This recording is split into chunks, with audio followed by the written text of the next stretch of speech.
Perkenalkan, nama saya Dian Sopono.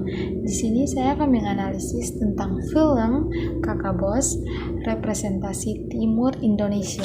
Mereka semua itu takut dengan kakak. Kakak itu adalah sosok pemimpin di antara kami anak-anak Timur semua ini. Film Kakak Bos ini merupakan film Indonesia yang ditampilkan karakter utama dari wilayah Timur Indonesia. Kelompok minoritas yang dianalisis adalah kelompok etnis region timur, terutama cara mereka ditampilkan dalam media. Isu sentral yang diangkat bagaimana film ini mempresentasikan orang timur dan mengapa representasi tersebut penting bagi masyarakat. Representasi menjadi penting karena media sering membentuk cara pandang masyarakat. Kelompok timur dalam film Indonesia kadang ditampilkan dengan stereotip, misalnya keras, lucu. Kau akan bikinkan Kakak Bos lagu reggae. Kakak Bos suara tuh macam kambing mau mati. Kau berharap dia mau jadi penyanyi model apa? Buta huruf. Emosional. Sehingga perlu dilihat apakah film ini mengulangi stereotip atau justru menawarkan gambar yang lebih adil. Film ini kita bisa melihat analisis semiotika dan citra. Bagaimana analisis ini mengurangi tanda visual dan verbal dalam film berdasarkan beberapa adegan kunci. Yang pertama, pakaian dan penampilan. Mereka bisa menyanyi. Karakter dari timur sering ditampilkan memakai pakaian kasual, sederhana, gaya rambut dan aksesoris yang menonjolkan identitas daerah.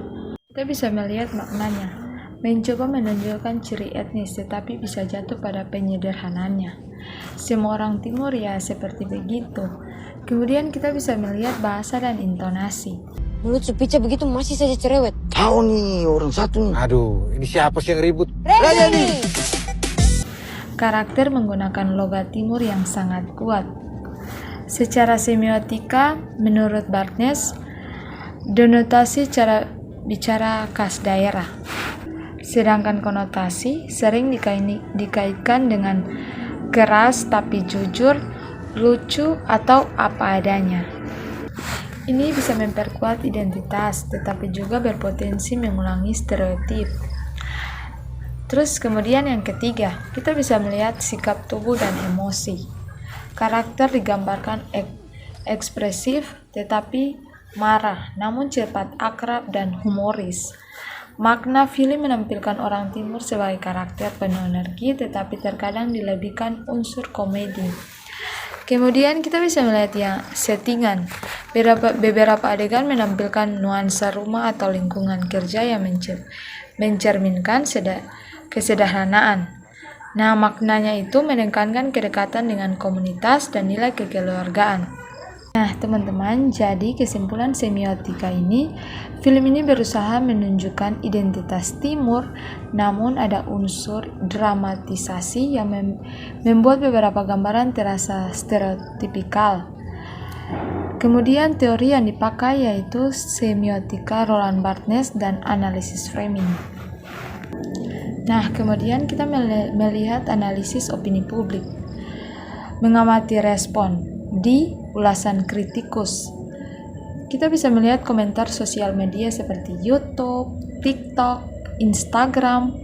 Nah, forum online yang membahas film ini. Yang pertama, sentimen positif. Banyak penonton merasa karakter timur membuat film lebih hidup.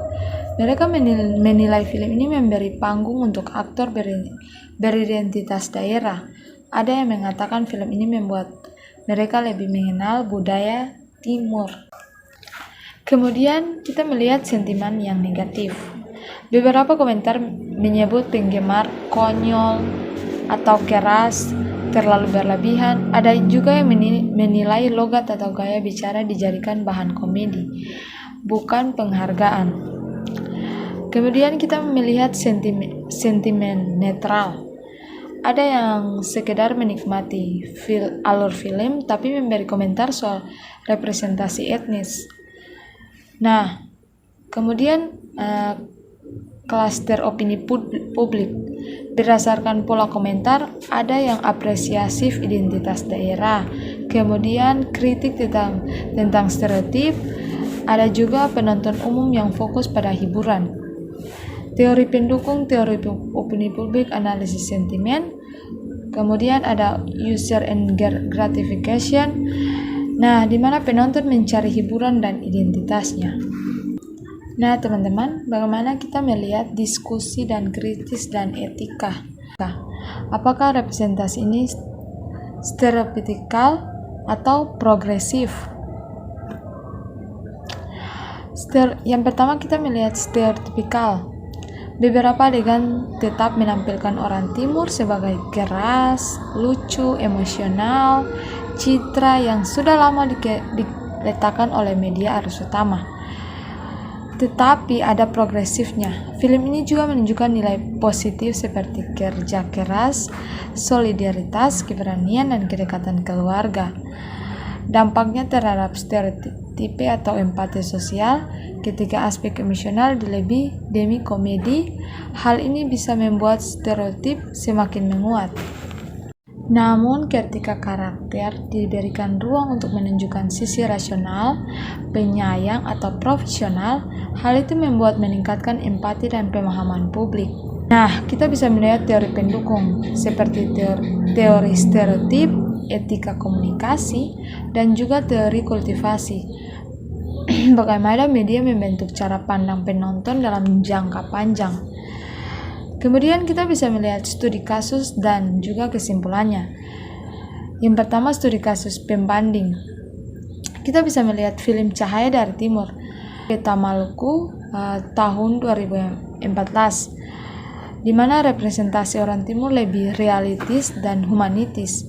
Dan juga banyak penonton menyebut film itu mengubah pandangan mereka tentang Maluku sebagai wilayah yang penuh konflik.